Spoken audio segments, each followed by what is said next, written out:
Yeah. It's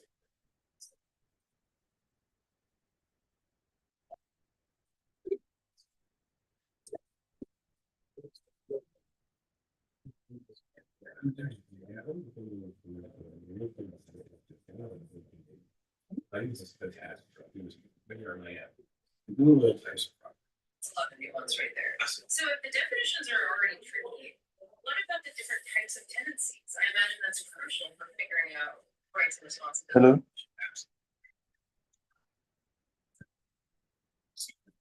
For instance, there's tenancy of sufferance.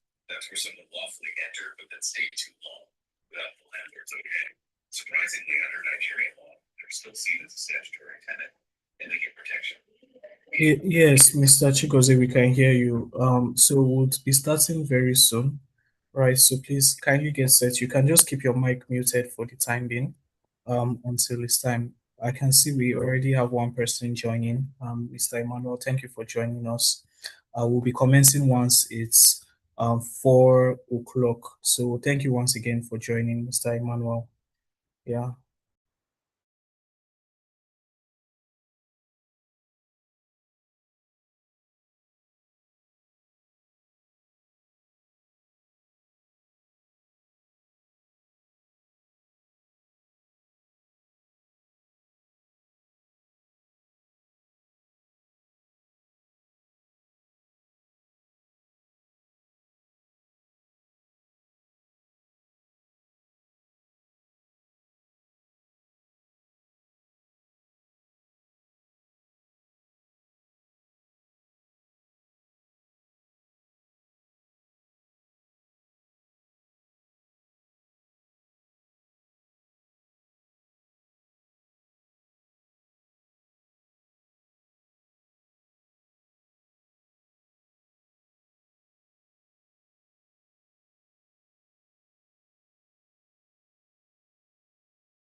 Okay, you can go ahead, Mr. Chigozie. Hello.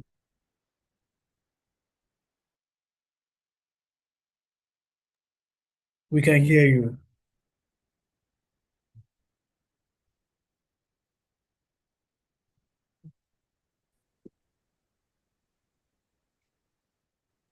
Noon, everyone.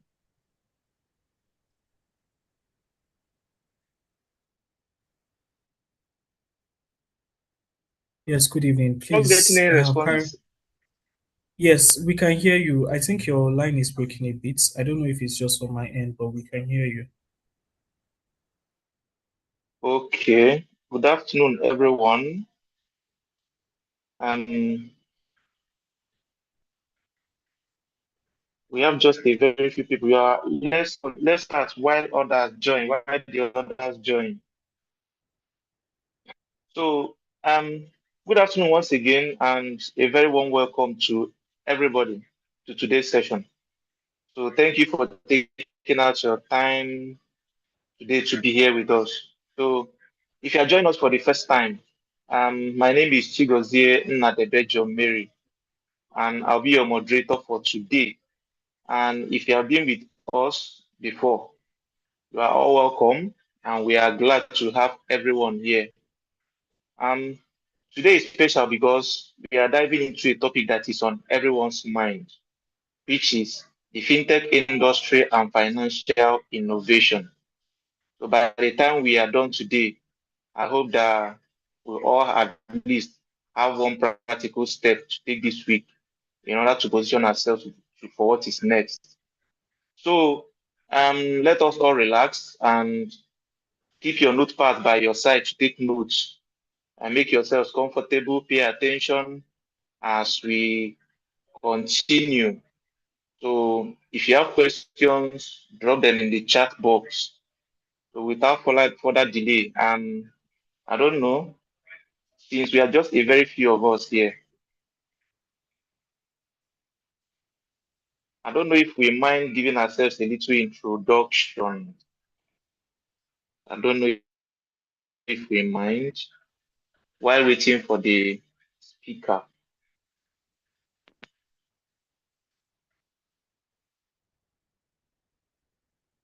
Hello? You people can hear me, right? Yes, we can hear you. Thank you so much, Okay, Mr. Moderator. So please, for the participants on the call, yes, like our moderator has said, uh, we can we can just maybe have a quick introduction of ourselves. We are starting right about now, but while we wait for more people to join in, we just want to familiarize ourselves with our audience. So please, what we will do is maybe just two or three people, right? We'll just want you to tell us your name and where you are joining us from, right? So, Mr. Moderator, you can just maybe pick anybody of your choice, and then you can have them introduce themselves. We can do maybe two or three people. You can have them introduce themselves and where they are joining us from. okay, let's begin with, okay, the first person here. I see Chidi Igubechi. Are you here? If you're available, please unmute your mic and tell us just a little about yourself so we can get familiar with each other, one another.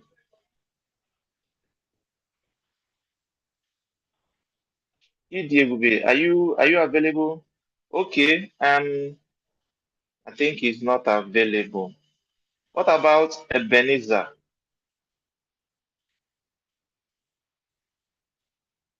Ebenezer, are you available? Hello, good evening. Okay. Good evening, Mr. Ebenezer. You're welcome to today's session. Please, do you mind telling us a little about yourself just to familiarize ourselves with one another? Okay, my name is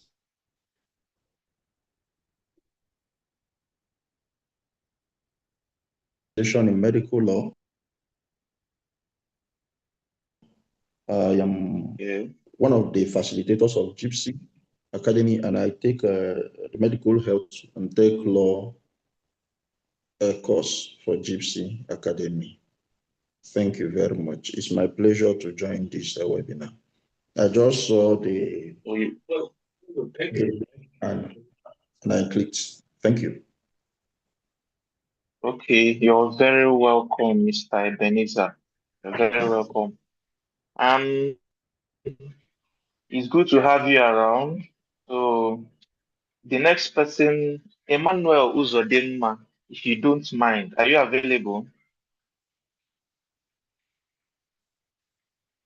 Uzodinma Emmanuel. Okay, it seems Uzodinma Emmanuel is not available. And what about Miss Imabasi Umo? Are you available? Miss Imabasi. Good evening, everyone. Good evening, sir. Good evening. My name is Sima Basiomo, and I'm joining from Okay. Abuja. Yes, I'm a lawyer and currently doing my NYC program. Okay. Okay, it's good to have you. So how is the NYC program going? It's going well. I'm trying to find a PPA. Aside that, everything Okay. is okay.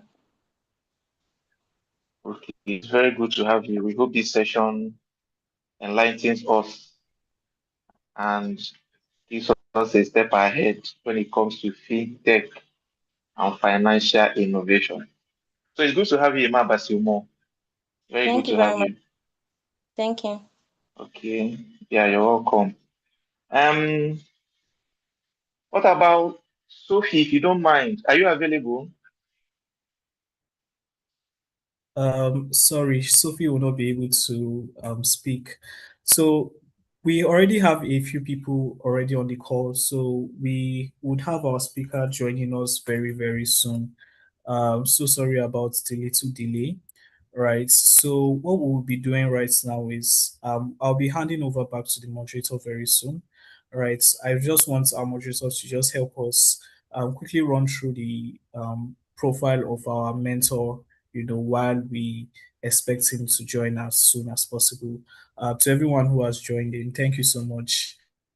We are so happy to have all of us on the call, right? We want to have a very, very quick session, right? And we want to discuss very, very key things concerning the fintech industry and financial innovation as a whole, right? So please let's sit back.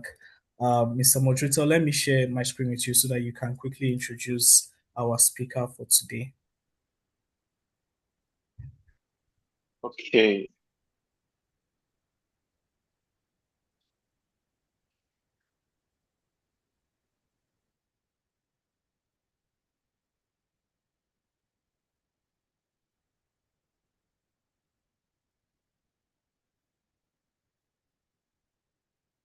Yes, please, can you see my screen?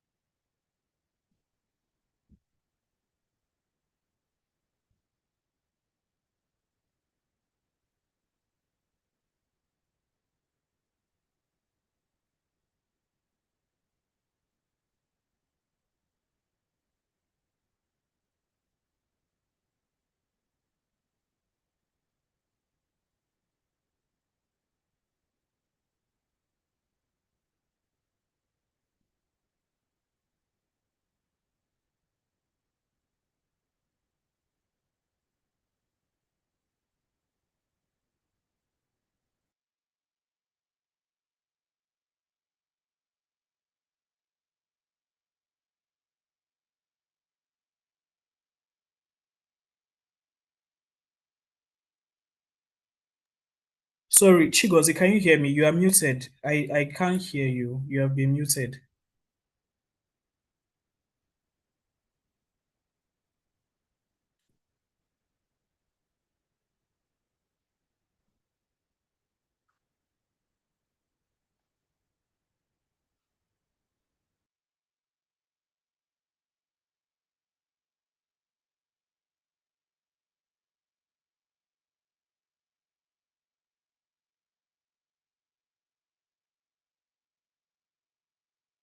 You are still muted.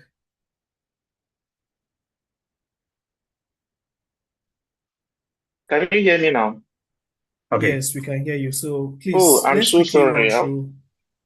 Yes, let's quickly run through Mr. George's profile. We have Mr. Okay, George already with us. So please let's quickly run through that and then we'll have Mr. George join us as soon as possible. okay. So okay, so our speaker today is Mr. George Onyewuchi.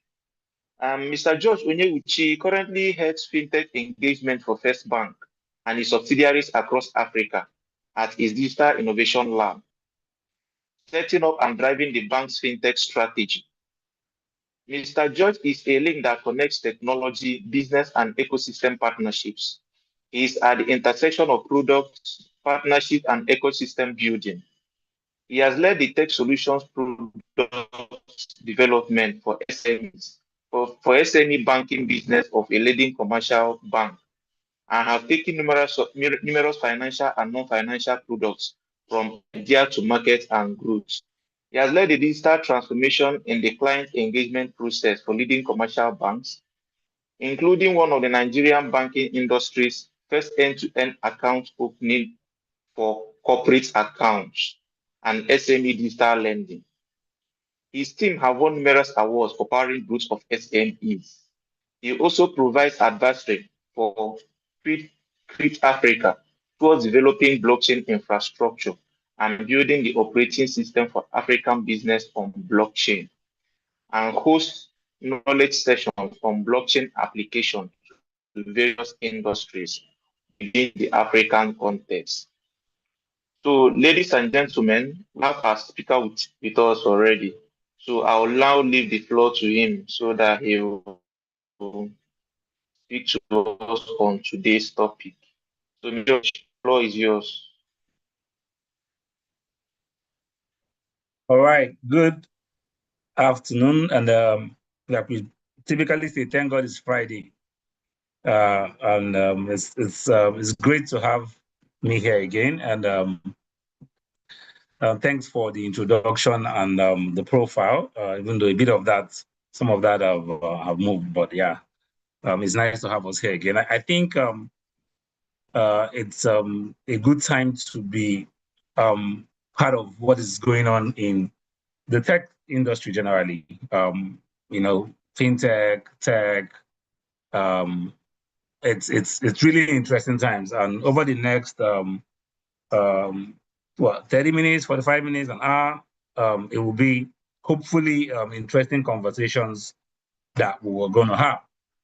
If I'm correct, we're looking at what key trends shaping the financial industry, I think, and then things around digital innovation in financial services, and what the opportunities, challenges, and the future of finance. That's correct, right? Those are the areas that we're looking at over this conversation today. Yes, sir. Yeah. Okay, that's fine. Yes. Yeah. So I think to kick it off on the key trends shaping the financial industry or the fintech industry, sorry. It's been an interesting roller coaster of a ride, right? In the fintech space. It started with a lot of buzz, and then I think gradually a lot of we started getting into the time where there's sought to be a natural selection, in the quote unquote in the human evolution is there's something we call natural selection, where the forces of the environment, just select the people or the guys that adapt to survive, right? And interestingly, over the years, we've had fintechs, right, that have not been able to adapt and that have weeded them off naturally. And then you see some of the guys that are still resilient, right, still leading forth. And while this is happening within the ecosystem, right, they are the guys that are hopping on key trends that are shaping what is happening in that industry, and the guys that are able to deliver value right? Not becoming another shining or flashy company, but the guys that are really delivering value are the guys that have kind of rode the tide. And if we're looking at the key trends that have been shaping the fintech industry, I don't think we can talk about this without starting, with artificial intelligence, right? AI, AI, agentic AI in every shape, way, and form has been at the heart of the key trends shaping the industry today. If we look at AI, there are two ends to it, right? You have AI being some sort of operational backbone to infrastructure, right? And also it being an agentic AI where you can use it, the one a lot of us are used to. For example, when we use ChatGPT or Google these days, or just about any search engine that embeds AI, and then you start chatting or what we call prompting, right? But you kind of like interact with the AI to give you answers or respond to you whatever it is that you're trying to do, right? But AI as a trend is at the heart of what is shaping the fintech industry today.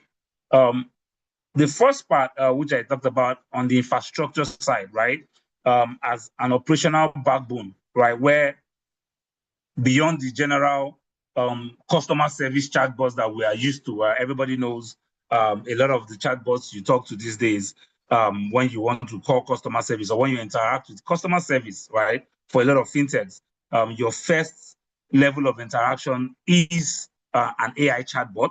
And then over time, you can now be moved to a human agent that can further assist you if the AI is not able to resolve your issue. Some have an escalation pathway that you can now, your chat can now be transferred to a real human agent.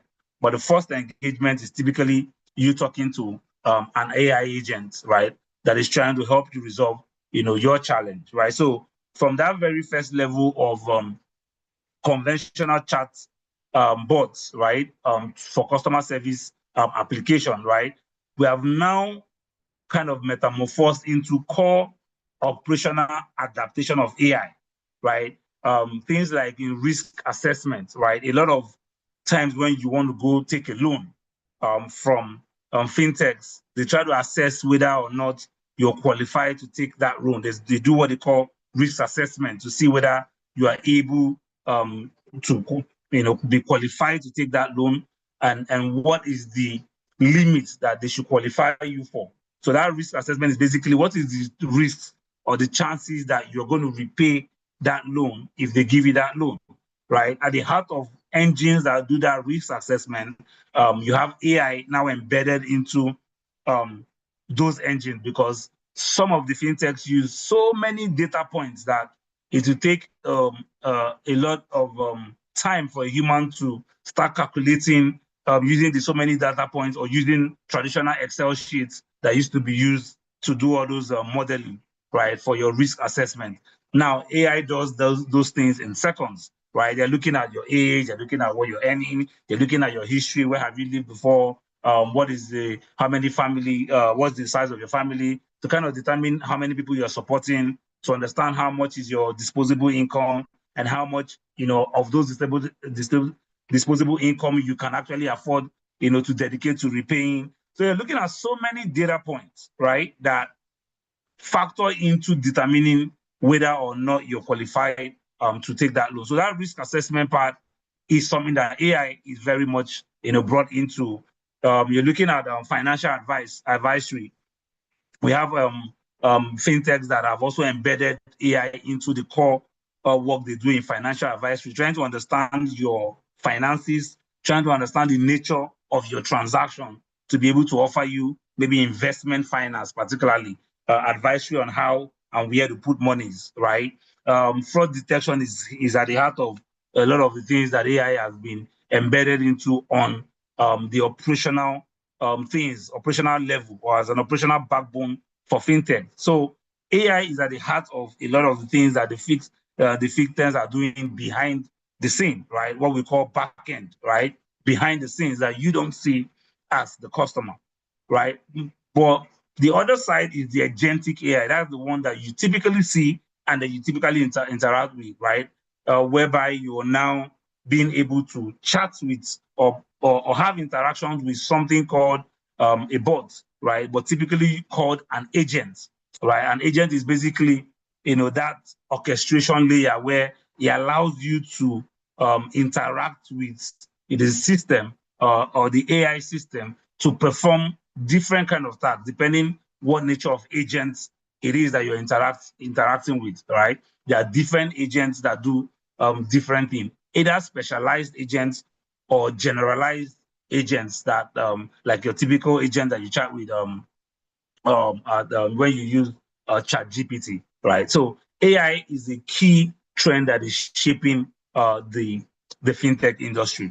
Another key trend shaping the fintech industry that we can't but talk about for those of us that are very also observant in a lot of things going on these days is when we talk about embedded finance, right?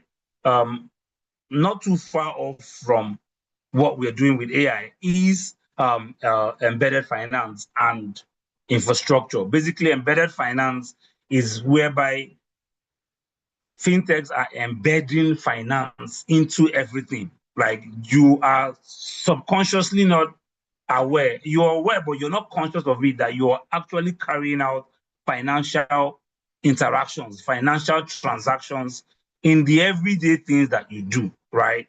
If you look at embedded finance, it's kind of the banking is invisible, right? So you can say, you can call it what you can mention as is an invisible banking, right? Where those financial services are embedded into things that are typically non-financial in nature, right? You go to an e-commerce platform, right? Typically, you would shop in an e-commerce platform. In some of those e-commerce platforms, you are now able to carry out financial services, like whereby you are able to take loan, right? Whereby you're able to do buy now, pay later. By the time you are about checking out from that e-commerce platform, you're able to do what they call escrow banking, right? Whereby sometimes you go to an e-commerce platform, you buy, when you finish, when you buy, when they don't want to, the guys don't want to kind of an insurance policy to make sure that you are certified, right? The seller is not credited with the monies that you are paying. Somebody holds that money, like a middleman holds that money in escrow, right? Until some sort of mechanism confirm that you are fine with the goods before that money is released to the seller of that product, especially for marketplace kind of e-commerce platforms. So there are different financial services that you're handshaking with subconsciously. Some of them, for example, insurance. You buy something and then they tell you, take insurance. You go to, let's say, an airline, you buy a plane ticket to travel to somewhere, right? While you're making that purchase, you see they're selling you insurance. We also add insurance, all right, to your ticket, especially, for example, if you're traveling abroad, if that flight that you're taking is an international flight. For the local one, most of the time, they've embedded the insurance already in that your ticket. So when you're paying for that ticket, you're already paying for the insurance that comes with it. But for the international ticket, they sell it to you as a separate service. And then when you buy that insurance services, you're actually engaging in an embedded finance activity. So a lot of the different financial products have now been embedded into non-financial product, and it's becoming like a trend because people are now coming to you where you are, right? Fintechs are coming to you in your everyday platforms that you engage with, whether it's the social media, whether it's WhatsApp. Today, a lot of us do buy a lot of things from people selling over WhatsApp, right? They have their catalogs on WhatsApp. When you see their catalogs or their status, you are able to buy directly from them via WhatsApp, right? So we have literally embedded finance in every platform of interaction with consumers, right? Fintechs find those platforms and find a way to sell them financial services, right? So embedded finance has become like a major trend. Another one is, the interactions we have, if you go to, when we are doing device financing, right? You go to a slot or any of the other retailers selling smartphones and any electronic device out there, you see them tell you, okay, you can take a phone that you want and then pay instrumentally over 3 months or over 4 months till you complete the payments of that smartphone. Or you can trade in your existing phone and then they give you a payment plan, for the balance after they kind of evaluate, they kind of value your old device and tell you the difference that you should pay. So different ways and different forms, right, that embedded finance have been heavily becoming like a go-to trend, right, today. Another trend that has also helped even further drive embedded finance is that whole infrastructure as a service, right, B2B enablement, where a lot of fintechs are now releasing APIs, right, to be able to layer their service into another service, right? They provide APIs so that rather than just you coming to interact with them, right, they become service providers to another consumer product or another consumer application, right, that interacts with them to get those services, right? So they offer, quote unquote, what they call APIs, right? For those APIs are what the consumer guys now use, right, to get the service that they offer. So it's a major part, that a major trend on the business side, the B2B enablement side of things, right? Some of the examples that I gave you earlier, for example, when we talk about evaluating you for loans, right? When you go to like a Konga or any other e-commerce platform, Jumia, and you want to buy something, and they want to now give you a loan. Maybe you want to use that option of credit financing to pay for that product. You don't want to pay cash. They give you the option to say buy now, pay later. Now, when you use that service, that service might not necessarily be provided by the e-commerce platform itself. It might not be Jumia, it might not be Konga and the likes of them that are actually providing that service. So they're actually using what we call an API to take that service from another service provider, another fintech or another financial solution provider that is providing credit services, right? And then embed it on their platform so that when you're checking out and you're taking that buy now pay later option, in your own interaction or in your mind, Jumia is giving me credit or Jumia is giving me buy now pay later option. But it's a service coming from another third party, another financial institution that is actually their core business to lend, to give credit. But because they know that it's a longer journey for you to, first of all, go and meet that company, take the loan, now come back to Jumia, right, and then buy, right? They bring it to you by using those APIs to bring those lending to you while on the go, while you're trying to check out, right? That decision making is happening immediately. You are getting the offer immediately and you're paying for the product, right? And then between the e-commerce platform and the credit provider, they will have the interaction to settle themselves, right? The guys on the e-commerce side are settled, and then the credit guys are the ones debiting your account subsequently to collect that money. So these are how embedded finance work together, even at the business side, on the B2B side, to further financial services by fintechs, right? Another interesting trend for those of us that are very pro blockchain infrastructure, because I know our Gypsy are very heavy on blockchain, so we can't do without talking about blockchain, right?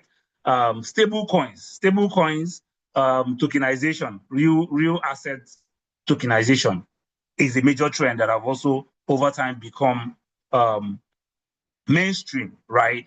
You see stable coins are now becoming like a way of settling transactions in the mainstream using crypto assets, right? Today, for example, we have guys like Zone, right? Zone, an arm of a Nigerian company called AppZone, right? Have a complete rail where they are powering ATM settlements, point to point. You go to an ATM that is active on Zone, you might not know behind the scene that what is powering that ATM, that money that you're withdrawing from bank A to bank B is actually blockchain infrastructure behind the scene, right? That they are using. So it's actually point to point instead of going through another intermediary to switch those transactions. They're actually taking it point to point. They're communicating directly between. Communication is happening directly between the two banks. That both your bank that that has your ATM card and right the particular bank's ATM that you're using, right? That communication is happening, in real time. Yeah. So leveraging blockchain services for blockchain infrastructure, right, in real world and real time financial services is a major trend. Using stable coins for settlement, right, where you have stable coins like USDT or USDC, sorry, USDC or USDT, the stable coin pegged to the dollar is also becoming a trend, right? A lot of people, instead of when they buy things with international vendors, right? Instead of trying to go and look for dollar to pay, what they do is that they buy USDT or USDC, right? Or use peer-to-peer channels, right, to settle those transactions, especially if they want to import something from outside the country, right, and they need to pay for those goods in dollars, and they don't have dollars, they have naira. What do? A lot of them use stable coins, the USDT or the USDC stable coin. For those of us that are conversant within the blockchain industry, you understand what I mean. It being stable coins. Stable coins are basically digital versions of currencies, right? That are pegged to an actual currency. So if I say USDC, for example, or USDT, it's a digital coin that has been pegged to the dollar. So it means that the exact value of the dollar is the exact value of that coin. So if you purchase that coin, you are as good as purchasing a dollar. So because you don't have access, for example, to buy a dollar, you can decide to, buy the USDT. It is more accessible.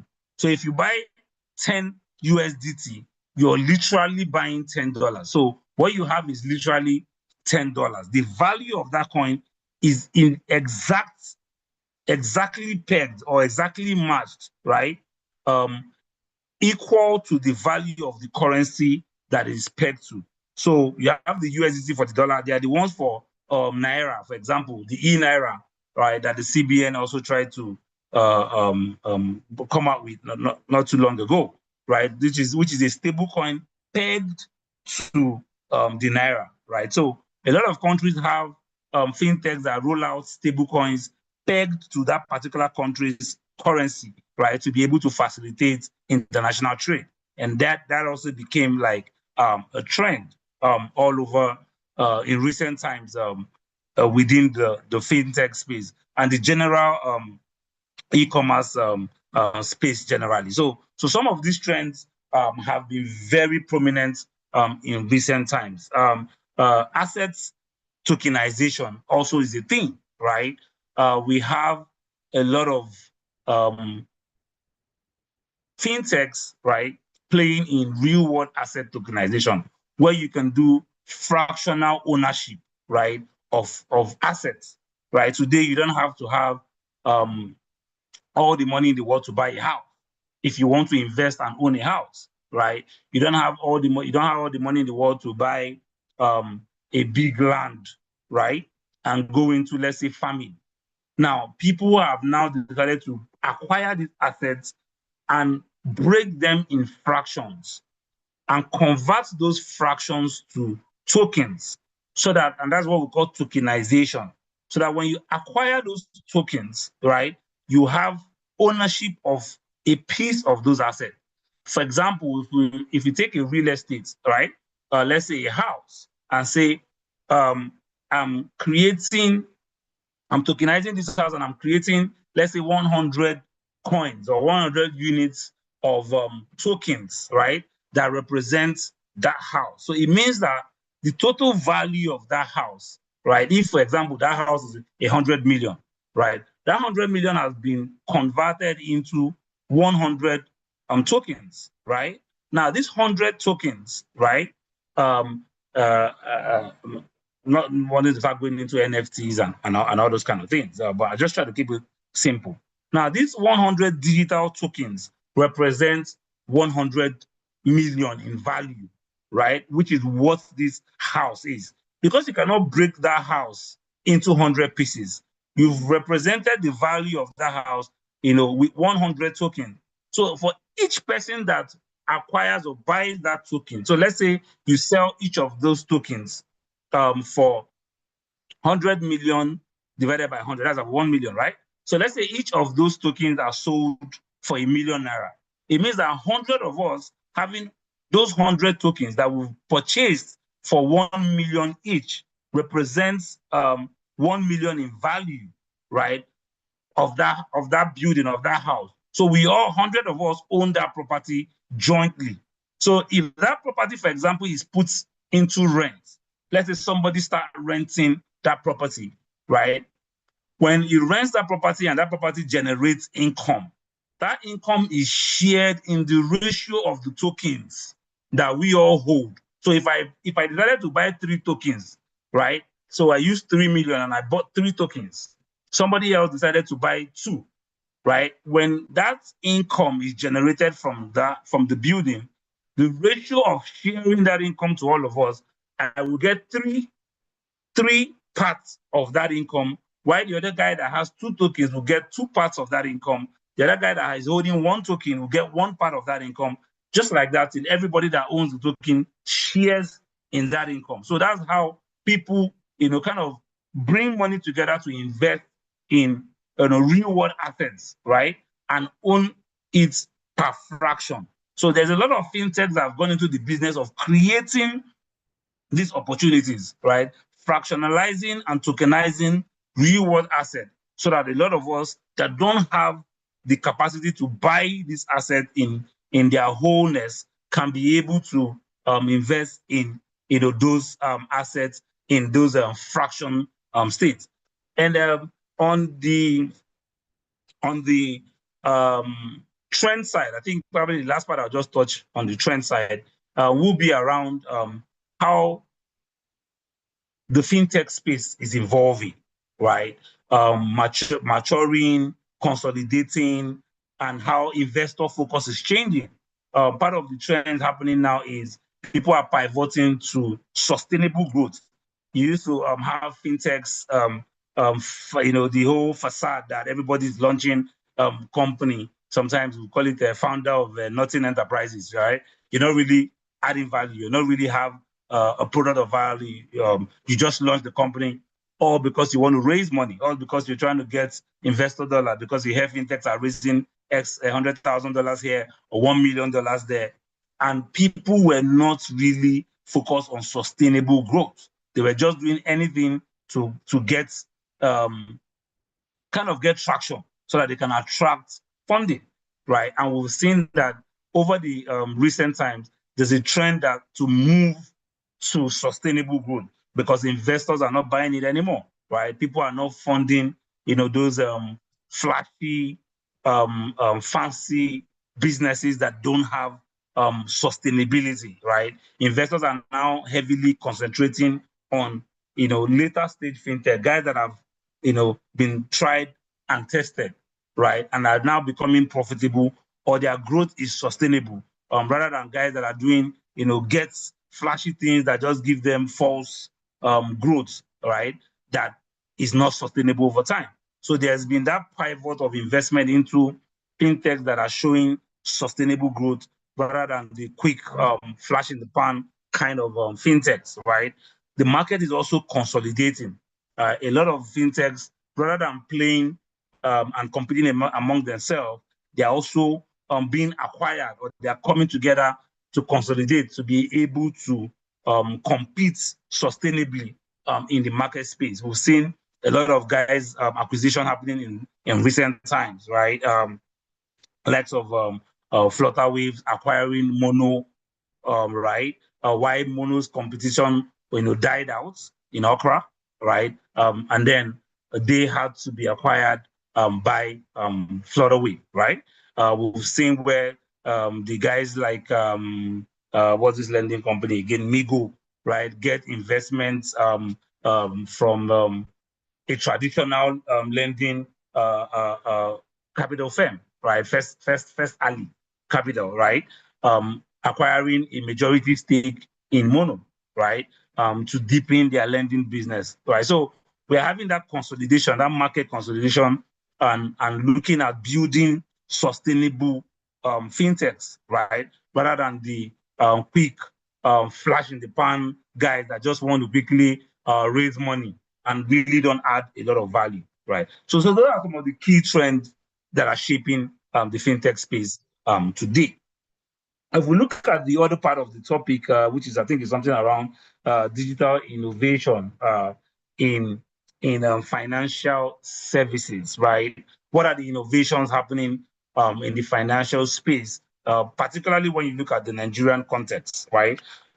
What innovations do we see happening in the country today? Payments, right? In the payment space, we know that a lot of innovation is happening there. We know that instant payment has become the thing. Even though we take instant payment for granted, a lot of people didn't know that if you go to a lot of the even Western countries in the world, it's in recent times that you transfer money and somebody gets it in seconds immediately, right? Nigeria was far ahead in instant payments before even some of our Western counterparts caught up, right? Majorly because of trust, our trust system. So our trust deficits pushed us to want to innovate because we had lower trust deficits. If somebody transfers you money, if you're selling something, somebody sends you money and you've not seen it, you wouldn't want to part with your goods. Since I have sent it, say I have not gotten the alert to until I get alert before I give it the market. So our trust deficit contributed in that whole innovation drive for instant payments, right? While in the Western world, they don't really have instant payment for years until recent time, because when somebody sends you money, you get it 2 or 3 days later, right? They run the system or the economy on trust. So there's little worry about whether the money will come or not. And so somebody will always give you value. And that is why credit is very easily accessible there, because there's a system of trust that you would pay back one way or the other. Whether you are in college, you pay when you are working 10 years later. They just know that one way or the other, whether it's now, whether in 10 years' time, you would pay that money back. They are able to reach you, right? There's digital identity to be able to identify you and reach you and make you pay money when you have the capacity to pay. So they're not worried about you running away with the money. But because of our nature or the context of our own space, it also forced some sort of innovation, right? And there we have been building on those digital innovation over time, right? The NIBS, Nigerian Interbanking Service, that powers instant payments, right? Also recently rolled out what they call NPS, the National Payment Stack, right? To further build, on the success that they have with the NIBS, the instant NIP rail, right? The Nigerian Instant Payment Rail, Service Rail, right? So they are optimizing what NIP does, the wonderful thing NIP already does today, right? In promoting instant payments, right? They are optimizing that so that they can be able to take more volume. The security can be enhanced, right? Speed, how you enjoy what is driving some of these our new guys, OP and the likes of them, Moneypoint and the other newer guys, whereby once somebody makes a transfer, before you even press send, the thing has already dropped, right? So some of these newer infrastructures that is making transfer service even hyper faster than it used to be, right? We have next generation instant payments, right? and the Nigerian payment stack, right, that NIBS has brought up. Some other digital innovation in that space happening. I mean, we know USSD banking. We are, primarily the guys that have really made USSD banking at a very matured level than what we have all over the globe, right? Because of our uniqueness, our context, right? Agency banking has been one of the wonders of the Nigerian payment system, right? Where, apart from what it has created in the economy, a lot of us don't go to bank. I can't remember the last time I ever stepped into a banking hall to withdraw money. Why? Because we all have the what we would call like a money agent, always one place or one right? There's always one. Almost everybody has like one POS, what we call POS vendor, right? Point of sale vendor, just next to us, right, where we can go and make withdrawals, right? So for right now, we don't have the need to go through banking halls anymore, right?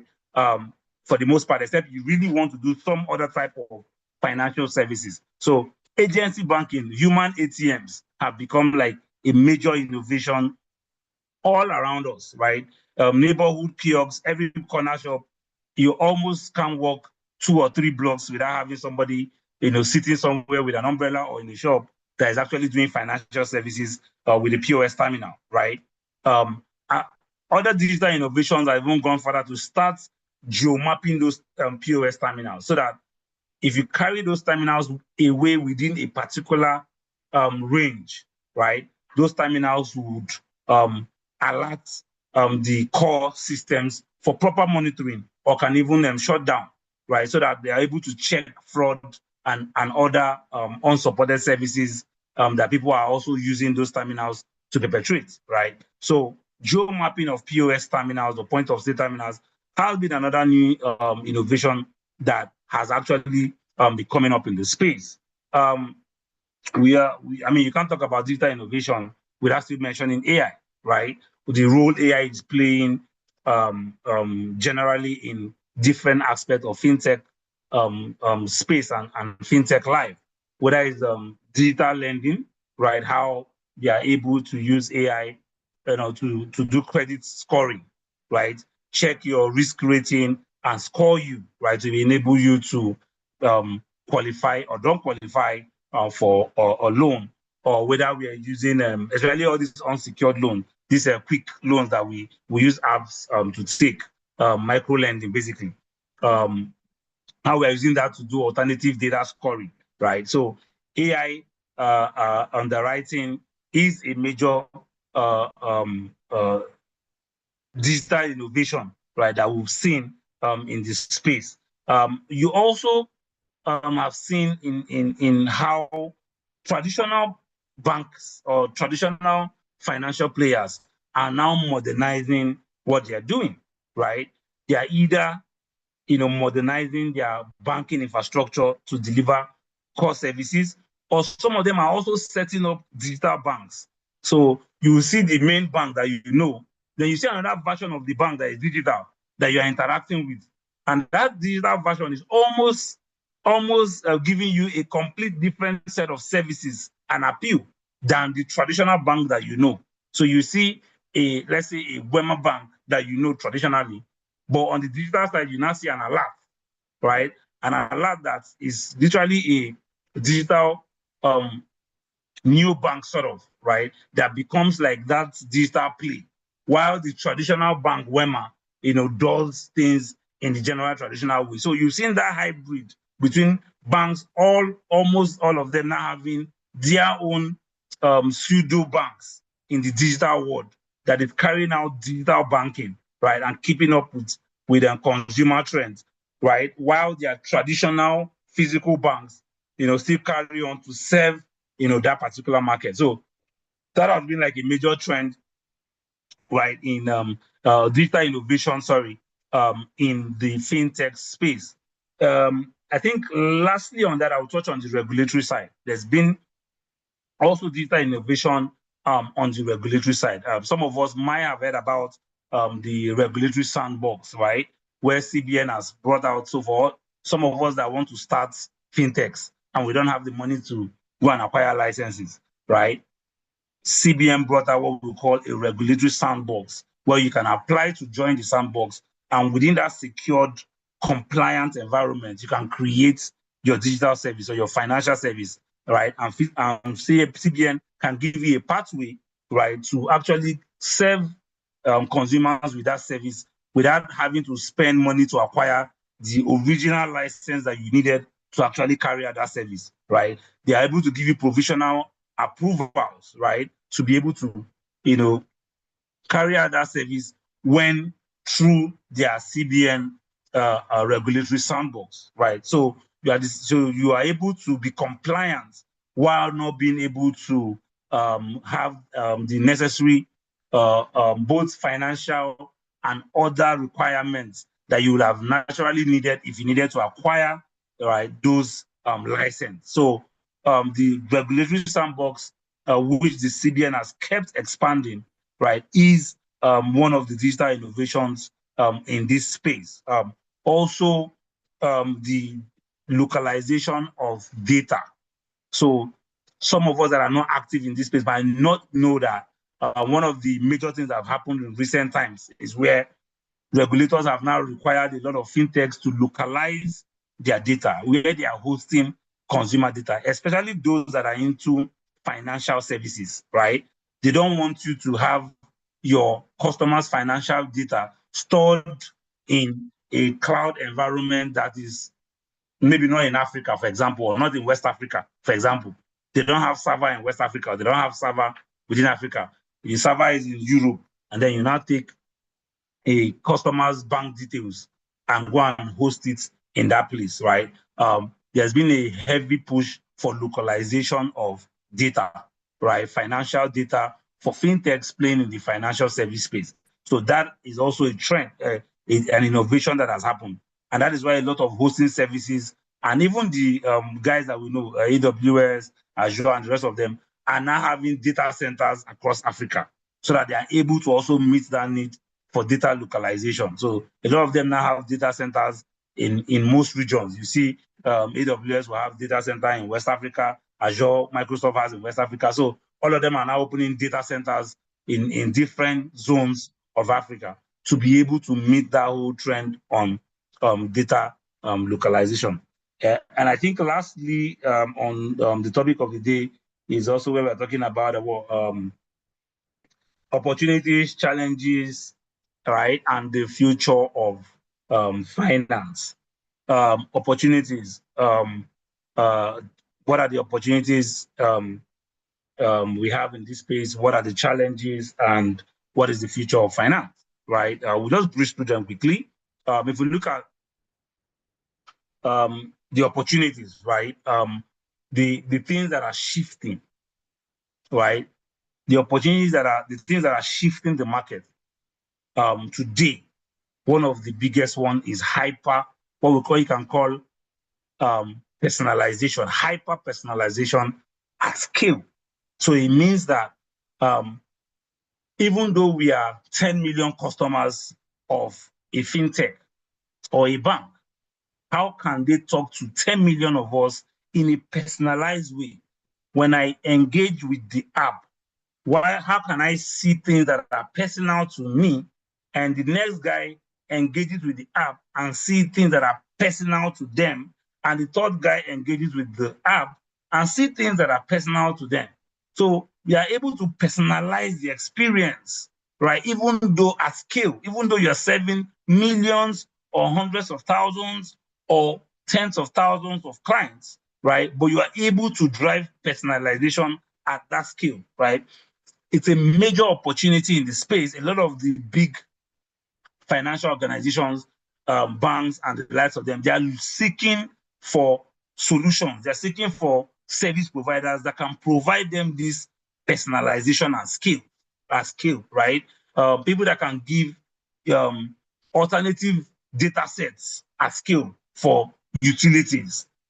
Today, I'm going to how do I use somebody's mobile phone usage, right? How you are loading data to be able to evaluate you to qualify for a quick loan, right? Instead of me waiting to get your banking details, right? I'm getting additional data points. I'm able to analyze how you load card, how you engage with mobile services, right? Your usage of data to be able to determine whether or not I should, offer you instant loan, right? So utilities, the kind of how you use light bill, electricity bill, for example, how your behavior with paying house rents over the years, right? So people are looking at alternative data set as scale. So how can you, provide services that hyper personalize customers at scale, right? So is a major opportunity area that businesses that are able to do it in whatever market or whatever sector would always have customers gravitate to them. And you that also have solutions that can help these fintechs or these organizations be able to also meet or carry out those hyper personalization is definitely one that you look forward to acquiring. We're looking at how, I think I talked about embedded finance earlier, right? Part of the opportunities out there. Embedded finance is limitless because we would never stop having opportunities in utilities, in non-financial services that need finance to come into them. We will never stop having those opportunities. It's only limited by our thinking, how much you can think about, things that you can embed finance into, right? Even hospital, medical services, right? How you get there are some guys that offer this medical where you can interact with a medical personnel online, right? Health check online, right?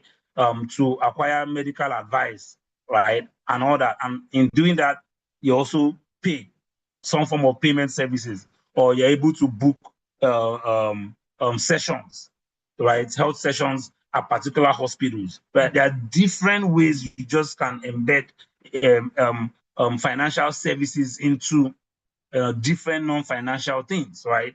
You see somebody that is selling something completely different, but when you buy that thing, you now get an offer for another complementary service that is financial related, right? So embedded finance, there are a lot of opportunities there. It just depends on how our minds, right, think about what else today that is not financial, but somebody is using that thing.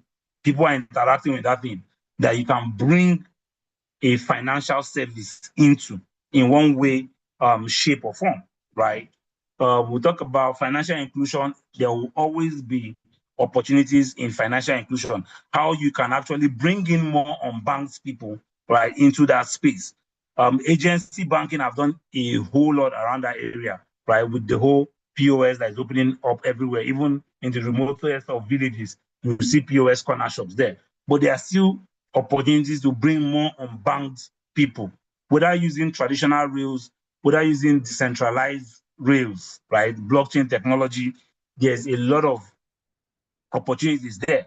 And one of the advantages blockchain technology will give you is to reduce the costs of building of traditional infrastructure. But if you can even use traditional infrastructure to bring more financial inclusion, there's a lot of opportunities in that space because we still have a very huge unbanked, right, or underbanked population, right? People that have engaged with some form of financial services, but they are largely on the bank. They probably don't even run a bank account or savings account of any sort, right? They still hold their money in their wallet or in their kulu. You get what we call piggy bank, right? So I talked about areas of fractional tokenization, the real assets tokenization earlier, where you can go into different sectors, right? Different sectors where people can have invest in different real assets, even companies, even there are fintechs that tokenize company shares. So you have a company that is doing well and they want to raise capital, right? Instead of, they don't have the requirement to go to the Nigerian Stock Exchange to go into the stock exchange, they tokenize their shares and sell those tokens. So as you're buying those tokens, you're buying the shares of the company. So there is a lot of opportunities in fractional real asset tokenization that we can explore. So there's quite a number of opportunities all around the space. Yes, there are some challenges, right? The space faces some bit of challenges, right? Whether it's structural, whether it's systemic, right? I mean, nothing is smooth, right? Without some bit of challenges. In the fintech space today, we are dealing with a lot of fraud, right? Cyber fraud is like, I mean, cannot be overstated. There's every issue of one hack, one day, one hack, another day. There's cyber fraud all over the place, right? There's deep fake for all the wonderful things AI does. We have to be dealing with deep fake. Deep fake is basically where you're leveraging AI to do identity theft, right? Somebody can literally steal your identity, literally become you. In fact, do a video of you, right? Like I'm speaking to you right now, and you wouldn't even know it's the fake judge that's speaking to you, right? You will see the video of what is supposed to be me, but it's literally created by AI and speaking to you in my voice, right? And so it's been a major challenge battling deepfake, right? Because people have been able to use deepfake to commit a lot of identity theft issues and fraud, where people or systems or banks didn't know they were not dealing with the actual person, right? The person will call and do online banking, and they will call the person to do some bit of verification, and then you see the person on camera, or you see the person or you hear the person on phone, and you think it's actually the real person, not knowing it's a deep fake. Or somebody will put out information out there in social media and act or claim that is coming from, certain known or famous people or people of authority. Meanwhile, it's all fake. So deep fake is part of the challenges that is facing the entire system, right? We have other challenges, things around compliance, right? Even liquidity. Compliance is a major issue whereby you are not able to meet changing regulatory requirements. And sometimes those compliance force people to even shut down their business because if CBN comes out tomorrow that say, you have to capitalize fintechs now, to open a fintech, you have to have at least 100 million before you, as capital, before you start a fintech automatically. And if you have a fintech that you're running, you have to capitalize it with 100 million. If you cannot capitalize it with 100 million, your failed regulation, and you have to shut down.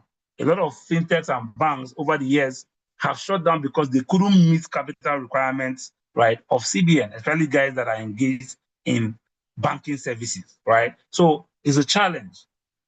Liquidity is a challenge. There's increasingly investors, what we call venture capital funding, is reducing, especially for the early stage capital, right? Most venture guys are now going to the matured fintechs, the guys that are mature, that, like I said earlier, that have sustainable growth, right? Not the guys that are just starting, that are looking for fun to grow. A lot of venture capitals are avoiding those guys right now. So there's a liquidity issue for early stage capital today in the market generally. So it's a challenge, right? You can go on and on infrastructure side, poor infrastructure that makes financial services slow and all that, right? So there are a lot of challenges that the system face. What lies ahead? What is the future, right? The future, you can't talk about the future without talking about AI, right? Agentic AI is here to stay long term, and it's only going to get deeper, right? We'll get to the point where everything is powered and by AI, right?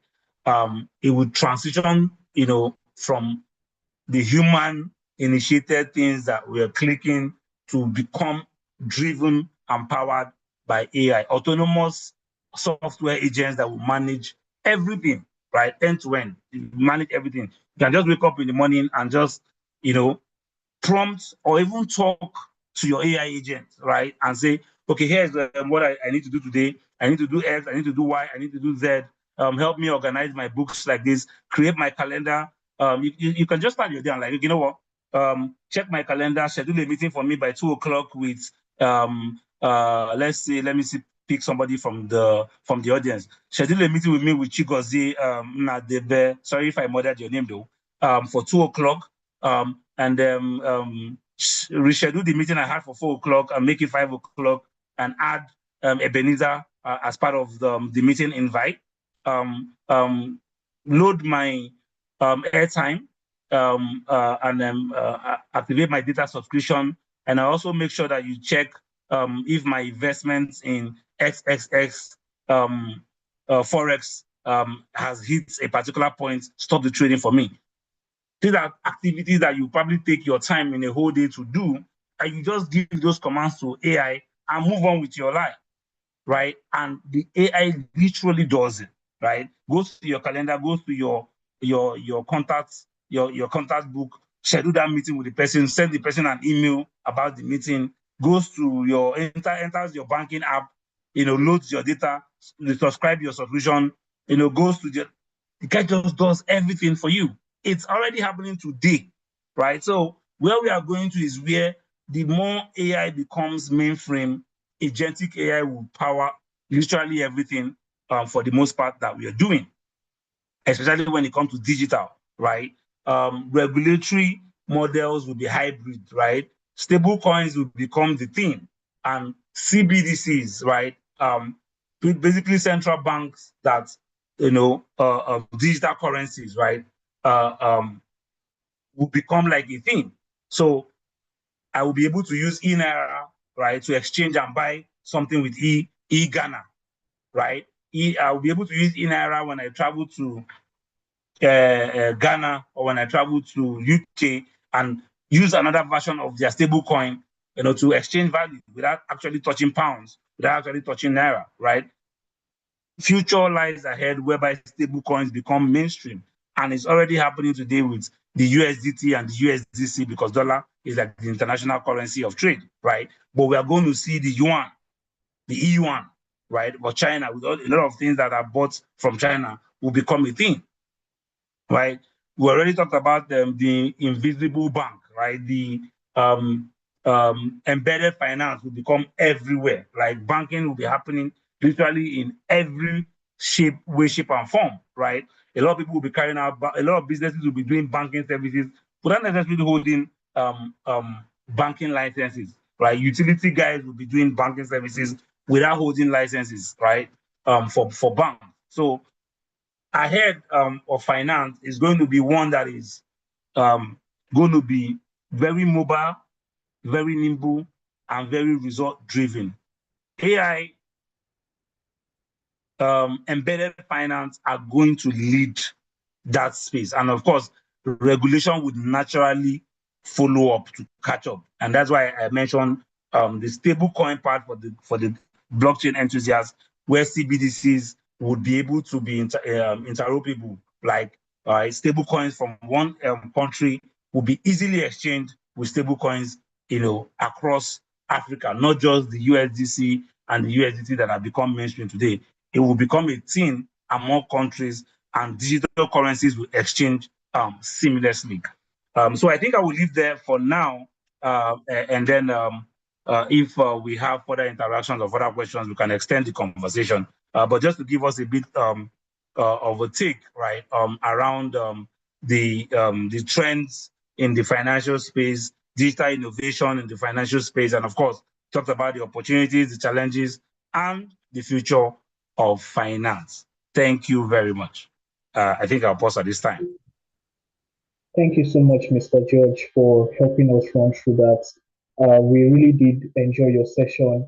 I think in a space of an hour, you were able to run us through basically the entire fintech space and financial innovation, talking about the trends, the innovation happening, the challenges, the opportunities, and every of those key details you shared, which, well, for most people who are on the call, right, are things that probably they never had awareness or knowledge into, right? And I'm sure you were able to learn and pick up a lot of things, right? The world has gone digital. The world is, we are at a point where we are barely using cash to do any transactions anymore, right? We are using our banking apps. We are using, we are literally just walking around with cards and and just different things, and literally doing transactions. And he has broken down all the processes that happens behind the scenes, what happens between the fintechs and the other the third parties APIs that carry out embedded finance, some of the other innovations that run within that space. And I really want to advise every person that is on this call, right, to revisit this session. It is being streamed, right? You can revisit this session so that you can really get the meat and of the discussion, right? Because obviously this matters that affect all of us on a very global scale because our life is moving in the direction of more digital transactions, more digital transfers, and less physical cash to cash, exchange, right? So please, we want to encourage those on the call. Let's take questions. This is very, very heavy, right, from Mr. George. He has shared a lot, right? And if there are any areas or gray areas you would want maybe a little explanation to, or you have a particular question you would like to ask in that regard, you can do well to show by the raise of hand, or you can send your question into the chat box. We'll take your question quickly. I think we have room for maybe 2 or 3 questions, and then we'll begin to wrap up this session. So please, if you have any questions for Mr. George at all, please kindly do well by the raise of hand, or you can indicate by the raise of hand, or you can send your questions in the chat box. We'll give, I think, about 5 minutes, a space of 5 minutes for that. So please, I want to encourage us, let's quickly do that so that, we don't spend a lot of time on the call. Do we have questions? Please, I encourage you to ask.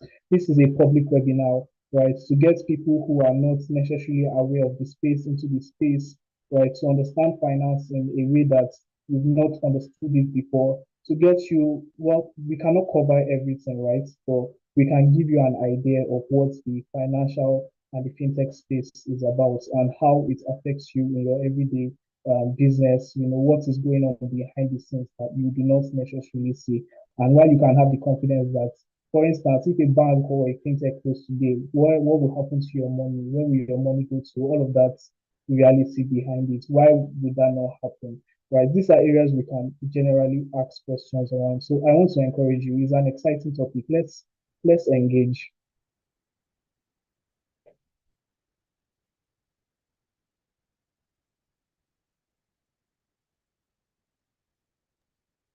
You don't have any questions? Yeah, I'm sure they are, we have experts here already. So it's a digital space. So I'm sure everybody, yeah, they probably won't have agentic AI that will just give them all the answers. So they're fine. All right. So if we don't have any questions, right, please let's do well to while we are wrapping up for this session, let's do well to just quickly take a picture for posterity's sake, right? To just identify that we came for a public webinar that where we literally discuss the fintech industry and financial innovation, right? Let's kindly do well to quickly turn on our videos for a quick picture. Right, so we'll do that quickly, and then we will begin to wrap up. We just have like a few announcements, and then we'll wrap up in the instance where there are no questions. Please, I want to employ us. Please let's turn on our videos. Thank you, Mr. Chigozie. Now I can see you with your video on. Sophie, please, you can also help me take pictures if you can, right from your end. Let's take pictures. All right. Thank you, Mr. Peculiar Daniel. Thank you, Mr. Emmanuel.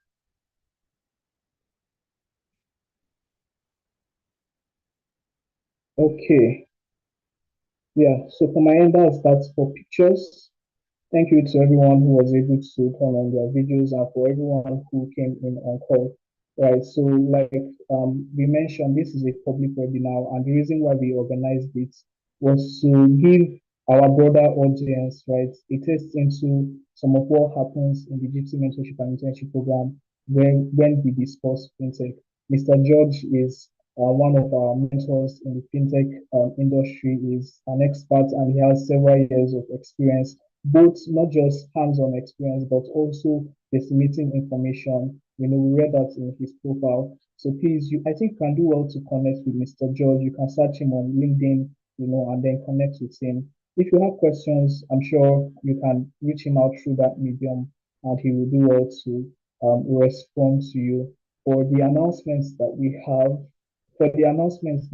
so yeah, we have a full course, right? A full course on FinTech, right? We have a full course on FinTech that we have done over the years with our mentors, including Mr. George, and we currently have a process where you can go on our website and then take the full course, right? And at the end of taking that, you can get a certificate.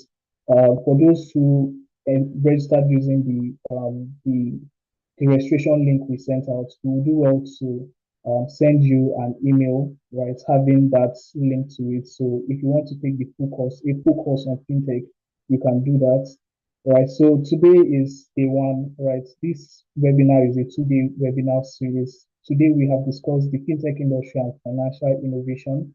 Tomorrow we'll be discussing energy sustainability and regulation. And I can even see that we have our speaker for tomorrow. His presence here in the session, Mr. Akogene Ubehe. Thank you so much, sir, for joining.